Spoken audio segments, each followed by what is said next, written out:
We are now going to look at item 53. This is the bullet that was found on January 20th, 2015. I'll show you the photos first. There's only 6 photos, and then we'll discuss it. So let's go through these 6 photos here. This is pulled up against the blood wall. So where that couch was, the couch has now been moved, and this desk is pushed up against that same wall. You can see to the far left, you can even see that the white painting of that wall, because when the cleaners came in, they painted this wall white to cover up that blood painting, the blood smearing, all that stuff. So when the cleaners came in, they painted this, got rid of the Allahu Akbar written in blood, but this is that same wall. This is the west wall. You can barely see that mushroom bullet right there in the center on the floor. This rolled out of a carpet. I'm assuming the living room carpet. We'll get to that. Here is a comparison to a pin. Shows you exactly where it is. Let's go to the next one. Taking measurements here. Doesn't appear to be any blood or anything, but apparently blood was found on that, and the blood matched Rania, the 5-year-old daughter. So on January 18th, they leave the house without this bullet. Here's another shot of the bullet. Reading from Brian Bones' report here. At approximately 1300 hours on 1/20/2015, Detective McKnight was contacted by the company cleaning up the Crowley residence at the request of David's father. The cleanup crew personnel notified Detective McKnight that they had discovered a bullet at the residence. They relayed to Detective McKnight that while picking up the rug from the main living room area, a bullet had come out of the carpet and fallen to the floor.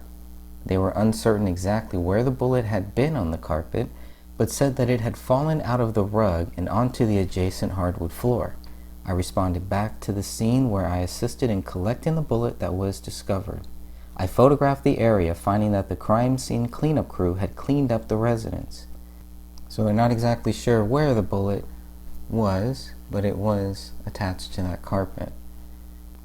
And somehow the crime scene team, the BCA, they missed this, collecting evidence. Everybody collecting evidence missed this. The bullet will be transferred to the BCA crime lab for further analysis. It should be noted that the bullet was predominantly flat on the back and was sitting on the front mushroom portion of the bullet.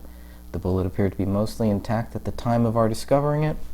The photographs of the bullet were later downloaded to a secure server at the Apple Valley Police Department. So that's what Brian Bones says about item 53. Here's what Detective McKnight says about item 53. Since these meetings, I've worked with the family on a number of issues, including getting the dog that was found in the house to DJ. They also asked that I work with the biotech crime scene team and escort them into the house. I was contacted by the cleanup team while they were in process.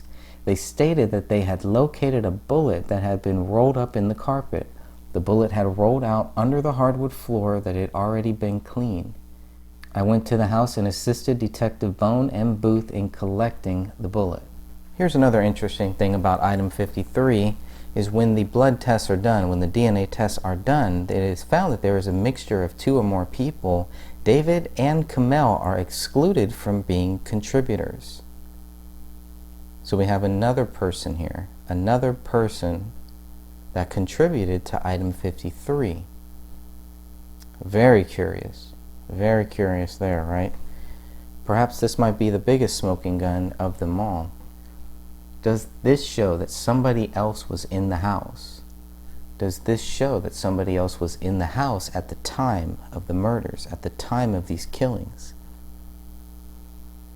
How does item 53 match Rania, but not David or Kamel? It's an interesting one there. There's also mentioned in the BCA report that item 53 was shot from item 1. So if they believe that item 1 shot item 53, yet item 53 is showing 2 people's DNA and David and Kamel are excluded, could that mean that somebody else fired item 53 from item 1? Whatever the case, it is 2 or more DNA profiles that were found on item 53. One matches Rania. It does not match David and Kamel. Let's now look at item 57. Item 57 is also a bullet that was found on February 18, 2015. No blood is found on this bullet, but the DNA profile does match David Crowley. In all of the photos that we have, there is one that shows the ceiling where the bullet should have been on January 17th. Let's look at that one. And here is the only image that we have so far that would show whether or not a bullet hole was in the living room ceiling when the police first entered this house on January 17th, when these photos were first taken. This photo is included so that way you can see what it looked like 1 month later, what the house looked like there.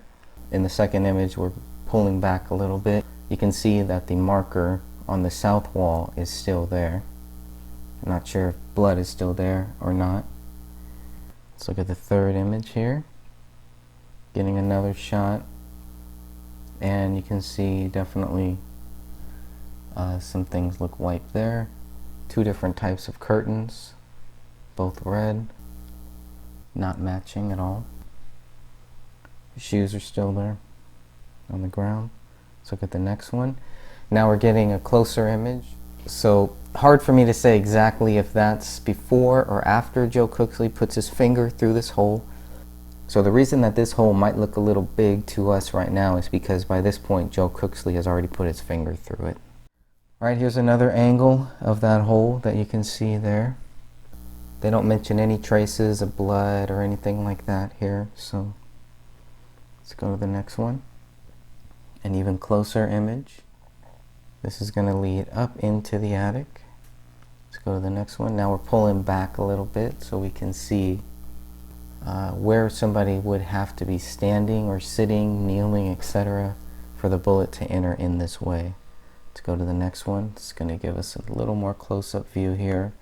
It's a pretty big hole. Obviously you're not going to miss that one right there. So I'm assuming that is when, definitely after Joe Cooksley put his finger through it for whatever reason. Here's another image scrolling to the next one. We get to see that hole and the distance from the light for one last time. That'll be the last one at this distance. Let's go to the next one with the marker there, and you can see. Now if the marker is up, I would hope that this was taken before Joe Cooksley put his finger through this hole. Hard to really tell. It would be good to follow up on that for sure. Here's from another angle, same one. You can see the distance. It's a big hole at this point. Now we're going into the attic. This is from the master bedroom. You can also get to the same attic from the garage. And I believe one person went up this way and the other BCA crime scene team person went through the garage, and they scattered the attic. They looked through the attic. What you'll notice here though in the next photo right here is that there is a ladder there, and this ladder was not there when police left this house on the 17th. Not clear if it was there when the police left the house on January 20th or not, but that's how they got up there, or that's how somebody got up there. So somebody was up there, and we know that that was Chris Klein, Mason Hendricks, and that cast of characters, a group of them. Depending on who you ask, you might get different stories about who exactly was in the house on January 19th. We'll get to that later. And here's another shot to show the distance, how far back it was. Let's go to the next one. We're now in the attic. Okay, so hard to see there where it is, but it's kind of in the upper left corner is where the bullet is. Let's go to the next photo. Getting another angle so you can see the drywall. The bullet goes up through this attic. Skip to the next one. Hits this top paneling here. You can see by the white marks there. Let's go to the next one. And lands right here. You can see exactly where the bullet lands. Next shot is a little close-up view, closer view of that one. Let's go to the next one here. Here's a close-up view of that hole. Let's go to the next one. Close-up view of the plywood leading to the roof. Next one. It is now labeled as item 57. Next shot, a closer view of item 57 as well. Next one gives us item 57 still, but now we're pulling back a little bit so we can see exactly where the bullet went into the attic and then bounced back down. Hopefully that will help somebody give us some clear indication of where the bullet was coming from here. Here's an even further view, a little pulled back a little bit more. These are all DSC, by the way. Next one. Now some of these were included in the BCA photos that we got later on, unlike item 53. And let's go to the last image here, and you can see where the white markings are and where the bullet probably ricocheted. But in order for it to ricochet here, to land back down where item 57 is found, how far away would someone have to be? Would someone have to be literally on the ground? And none of that answers the question of why police missed this either. So let's read from the police reports. This is Brian Bones' police report about Chris Klein. This is where it gets very interesting. Okay, on 2/17, I spoke to Christopher Klein, who identified himself as a friend of the Crowley family. I had been trying to locate Klein to learn why he had been at the Crowley residence on 1/19, as a neighbor had called in about a suspicious person at the house. Klein received my business card at his residence and called me back at approximately 1700 hours on 2/17/15. Klein wanted to ask me questions about the status of the investigation and was speculating about how many rounds had been discharged at the house. He indicated to me that he had been in the house since the discovery of the Crowley family at the residence. He said he had been there with David's father and brother and had seen there were 2 shot rounds in the floor and roof. Prior to this conversation, I was unaware of a round being shot into the ceiling roof. Detective McKnight assisted me in contacting David's father and to ask for consent, to enter the home to look for the damage to the ceiling.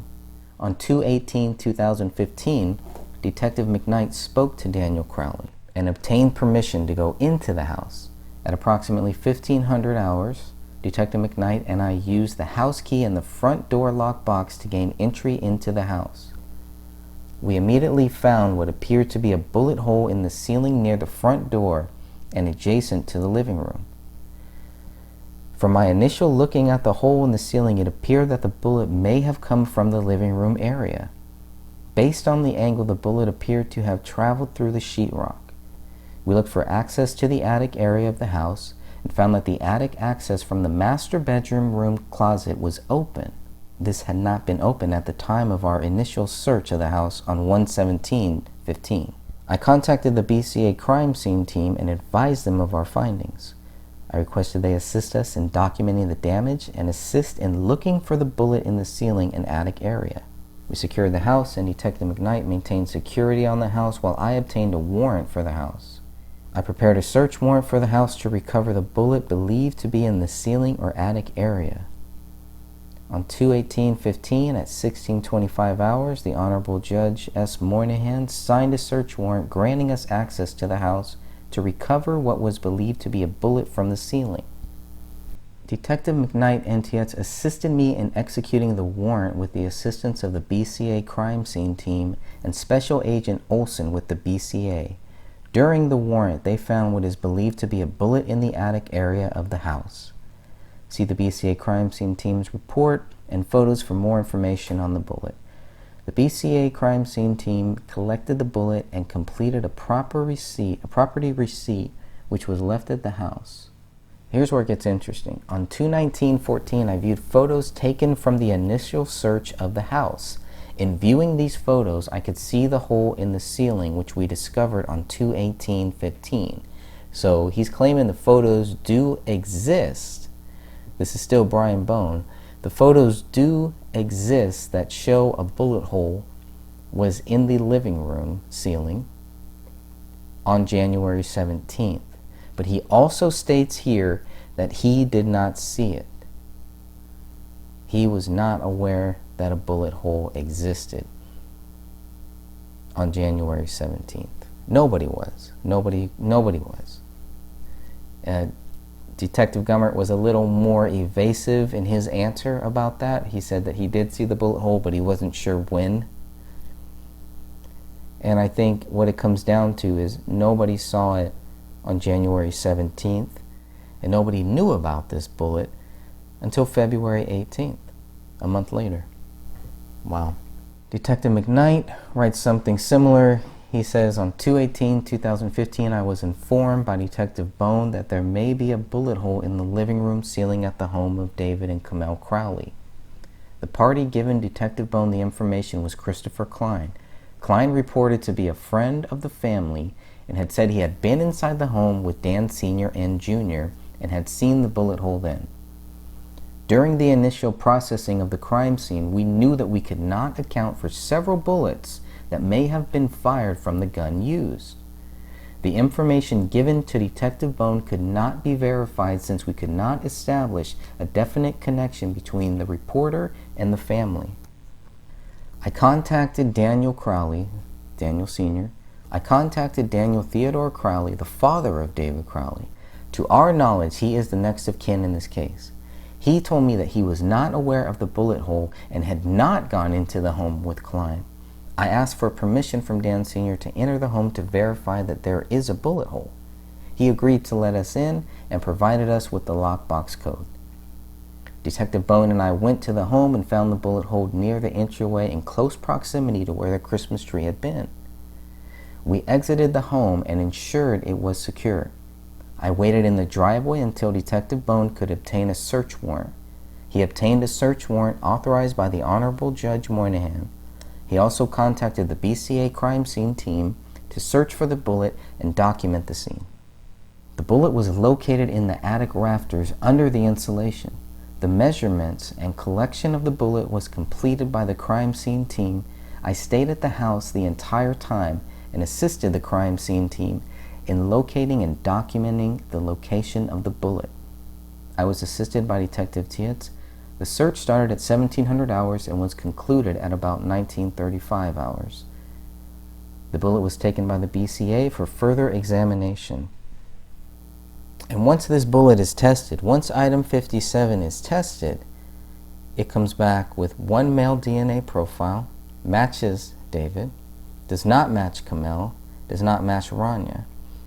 The results show that blood was not detected on item 57. So the DNA profile does match David. There's no blood on this bullet.